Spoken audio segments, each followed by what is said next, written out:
So guys, a lot of people have been giving reviews and thoughts about all of the different 5-star characters in the game, and all of them, as of right now, are very, very potent. But what if I told you that there was a 4-star character that was just as potent, if not even more potent, than some of the currently available 5 stars? Today, we're going to be doing a full breakdown here on Attal, who I'm just going to say right now is the best 4-star character in the entire game. Not only due to her diverse amount of abilities, being able to heal, deal large amounts of AoE damage, but also deal with ads very, very quickly, and also deal some pretty decent single target damage. She is an all-in-one package and just a really, really good character that you guys should definitely be building. So let's first dive into her main relic abilities here real quick. The first one being her passive called Delightful Companion, where casting a signature ability grants Mint's Joy for 6 seconds. Mint's Joy says that it restores 170 health for the targeted ally per second and grants them 10% acceleration, and repeatedly applying this effect extends this duration for a max of 10 seconds. For her first signature ability, you have Arc Missile. Fires an arc missile that ricochets between targets, dealing damage and inflicting Serenity, and it also inflicts blind on multiple hits. For those who don't know, Serenity is decreasing the target's movement speed by 50%, and repeatedly applying Serenity inflicts the target with blind, and blind makes the combatant disoriented and struggles to aim their weapons. Combatants immune to blind lose their ability to attack. For her next signature ability, you have Mint Mend, which immediately heals one specific ally or yourself if you just tap the ability. If you hold it, you're able to aim which ally gets healed, which is very, very good. And then for her ultimate, you have Song of Faith, where Atal enters her super, during which she can fire bird-shaped projectiles at combatants. Think of this as like an arc Song of Flame, which is very, very good for just dealing with ads, but also some single target damage as well. For her weapon mastery, she can increase Mint Missile's base damage by 30%, and this increases with every level. And at level 4, adding Mint Missiles to Drawn Weapons magazine also adds Mint Missiles to Stowed Weapons magazines and reloads it, which is very, very good. Alongside that, for her relic traits, the first is Song of Peace, where Mint's super activates when Atal's does and lasts for 20 seconds. While Mint's super is active, it will heal all allies within a 6-meter radius, restoring 85 health per second. So what that means is whenever you cast your super, you're also going to be healing any allies that are near you as well as yourself, just increasing her survivability as well, which is awesome. Then for her second relic trait, you have Speak Softly, where hitting the same target multiple times with Mint Missiles inflicts one additional stack of Serenity lasting for 5 seconds.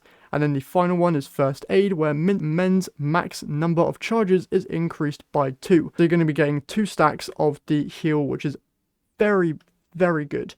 Now, alongside this, for the artifacts, I'm mainly using the planetesimal stuff on like all my characters, just because I like the set effect that this relic set comes with, where casting signature abilities will either heal me or just increase my general damage. I feel like this is a good all-around set for pretty much every character in the game. But if you want to, when you go into select the artifacts, or like when you go and like preview artifacts, you can actually see which relics are actually preferred for that character, in case you want to just go for those. But that planetesimal set is really good for generally just any character, so I would recommend that. Now, alongside this, we also need to mention her talent tree. Due to her being a 4-star character, you are more likely to max this out compared to a 5-star. And if you go to the store right now, there is a bundle going on right now where you can actually just get Attal for less than £1, which is a very, very good offer if you really, really like her. And her first upgrade on this talent tree is actually really, really good, so it is quite worth doing. This will increase Arc Missile's maximum number of charges to 2. So you're not only now getting 2 charges of the healing from just your general skill tree, but you're also getting 2 Arc Missile charges as well, which is very, very good. Next, we have Shared Joy, where each ricochet of Arc Missile grants Atal 5% damage resistance and increases her healing potency by 6% for 6 seconds, and this stacks up to 10 times. For our third upgrade, you have Light Awakened, where Tranquility gained from casting abilities accumulates with 30% more efficiency, which is amazing. Then First Responder, Mint Mend's charge time is reduced by 8 seconds, which I guess is okay. Moving on to number 5 here, you have Improved Craftsmanship, where Arc's missile can now ricochet 5 times, and its max ricochet distance is increased by 12 meters. This one, absolutely insane. And then for the final one, you have Light Fusion, where using Mint Mend on an ally or Atal herself while Atal or the ally has their super active, grants them both a 30% damage boost.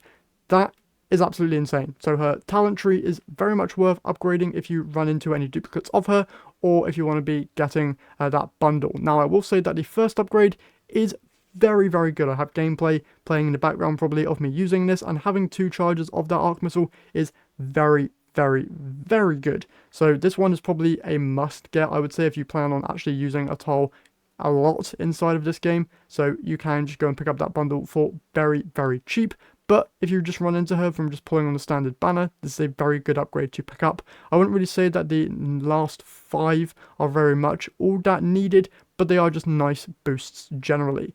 Now, we need to talk about weapons, of course, because she is one of the only characters in the game currently that can use hand cannons and linear fusion rifles. Now, for hand cannons, you can really use whatever you want here, but of course we need to talk about these exotic weapons. First up, Crimson, which is one of the weapons you can get for free from just logging into the game. This weapon is very, very good and is going to boost your overall survivability, with it being a banned weapon, the first intrinsic trait. This weapon fires a 3-round burst, but mainly the Cruel Remedy trait here, where kills with this weapon heal the wielder and precision kills also refill the magazine. But for the catalysts, you are going to be increasing your general damage here as well, where the last round this weapon fires within each shot deals an additional 30 damage, which isn't bad at all, especially with this being a primary ammo weapon, meaning it has infinite ammo. It's going to be a very good damage option. For the second catalyst, you have significantly increases this weapon's stability and grants it 540 increased fire rate, so just general increase there to your DPS.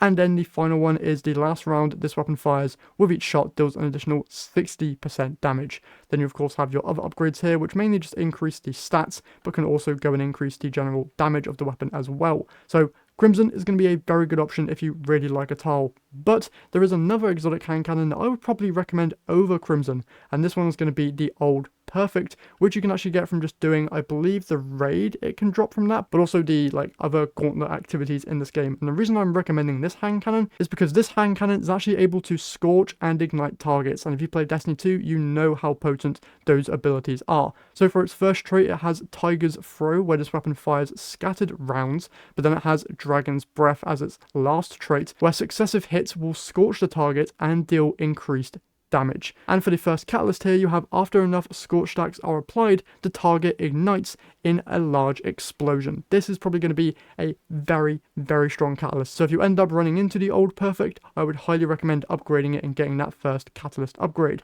For the second one though, you have increased the scorch damage and detonation bonus from landing consecutive hits by 20%. And then finally, you have increased the blast damage and radius from consecutive hits by 50%. So overall, those ones are just going to help out generally, but that first catalyst is very, very potent. And then once again, this final tree here is just going to be improving the weapon's general stats and a little bit of a damage boost there as well. Now, of course, we need to talk about linear fusion rifles here. The only exotic one currently in the game is Queen Breaker's Bow, or just Queen Breakers. For some reason here it's called Royal Contrave, but it's Queen Breakers. The first trait here is Wire Rifle, where loading the reload button toggles this weapon's sights and changes its firing mode.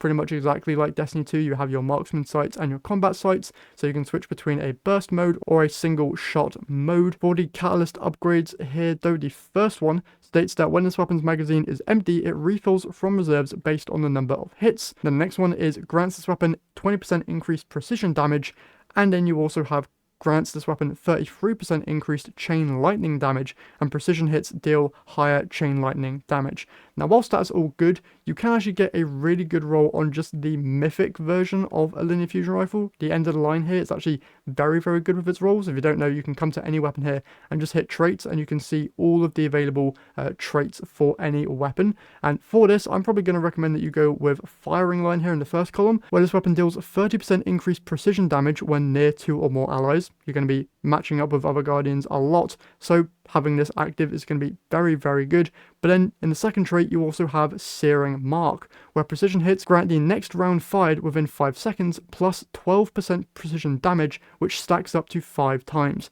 And the last round in the magazine gains up to 250% precision damage based on the number of stacks held. These two paired together is going to be absolutely insane and probably way better than anything that Queen Breaker's Bow is able to dish out. You also have Frenzy Dough there in that first column, which is also going to be very good. So overall, I'm just going to recommend that you guys go for a god roll on the mythic linear fusion rifles, and then go for whatever exotic hand cannon you end up preferring. And of course, with this being a Destiny game, you already know that there are a whole load of other exotic hand cannons that the dev team could add to this game, those being Hawkmoon, Fawn, or Last Word. So if those hand cannons get added and no new character is allowed to use hand cannons, Attal is just going to get so much better than she already is. And yeah, that is my full breakdown here on Attal. If you end up getting her via the standard banner, 100% would recommend leveling her up because she is absolutely insane. Or if you have bought the bundle and just have Attal and haven't leveled her up yet, guys, 100% level her up. She's my main arc character in this game and she is a whole load of fun. With that said though, hope you guys found this video helpful. If you did, if you could leave a like and subscribe to the channel, I would very much appreciate it. But with that all said, I'll see you all in the next one.